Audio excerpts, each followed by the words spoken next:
And now there is another question. This is a very interesting question. It's talking about inheritance, okay? What is the tax? I don't have my glasses and I'm blind. What is the tax process for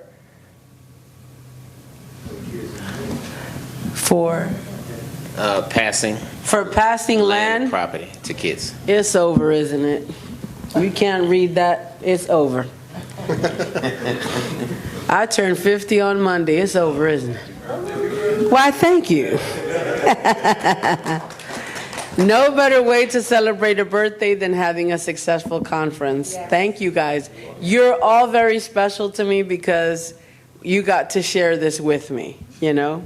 First time and during my 50th. I was just going to be with Ben and Jerry's and a bottle of rum in a dark room. I didn't want to hear it. We got to celebrate your views. Like, no, we don't. Do not call me. Anyway, okay, so the process of inheritance. And it also asks the question, can you inherit property and or land if the kids are not living in the DR? Absolutely. Absolutely. When a person who owns land or owns property passes away, their kids are the automatic heirs, okay? And the inheritance is distributed evenly among the surviving kids. So here's the process. And the good news is that there's no longer a 50% inheritance tax on those who have no legal status, because it used to be that if the person passes away, their kids, let's say, are American, Canadian, they don't have status in the country, the inheritance tax was 50%. Now it is the same as a Dominican citizen, 4%. Okay? So that change was very favorable. Now, the process of inheritance is as follows. You have, let's say, a piece of land. You have 3 kids. First thing that needs to be paid, inheritance tax.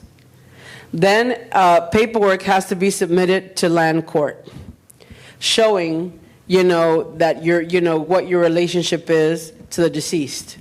So like if it's a parent, birth certificate, death certificate, whatever other documents they may require. Okay? Now you also have to show proof that the tax was paid. At that point, you are authorized by the court to proceed to conduct the survey and deposit a file with the registry office so that the new titles can be made available. So I have a land that's, let's say, Let's say it's, I don't know, a few thousand square meters or a few hundred square meters. That has to be divided evenly, but there's just one title. So because each child has to inherit evenly, a new survey has to be done wherein that big piece of land is divided into 3 pieces equally, each with its own title in the name of the individual heir. Suppose I have a living will. Maybe I don't want to give that land to all of my children, just 2 of them. Mm-hmm. So does my living will supersede the state? Your will, if it's in the States, will have to be what they call homologado. It would have to be registered in the court system here. And keep one thing in mind. Your last place of residence, that law takes precedence. So if you're living in the DR, but you have a will in the U.S., and you pass away in the DR, guess what? Your place of residence is that the law in the place of the last residence takes precedence. So what you want to do is you want to make that will and register it in the court system here so they know what your last will and testament, they know your desires are reflected there. Okay? So if not, everybody gets peace. So there's no law, because I know in some of these countries they don't allow you to cut out your kid from the caretaker? Okay, so here it was the same thing. You could not disown. That's kind of changed. I told you, the DR is coming around. But it's a process.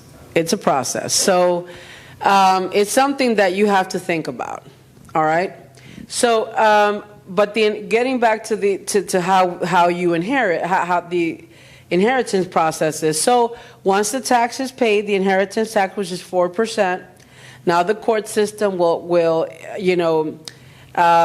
issue an authorization so that the land could be surveyed and the registry, like all of the documents could be deposited with the registry office so that now that one title turns into 3 in the names of each individual heir.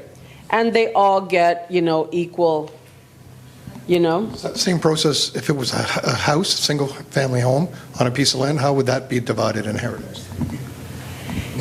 See, now that Bedroom 1 goes to child number 1, bedroom 2. what they usually do in that case,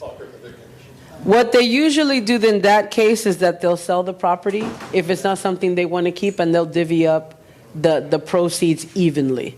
That's what they usually do. Okay? Because there is a process where you don't have to go through all that, but you can inherit it, but not necessarily divide it, and then you could just you divide the proceeds evenly.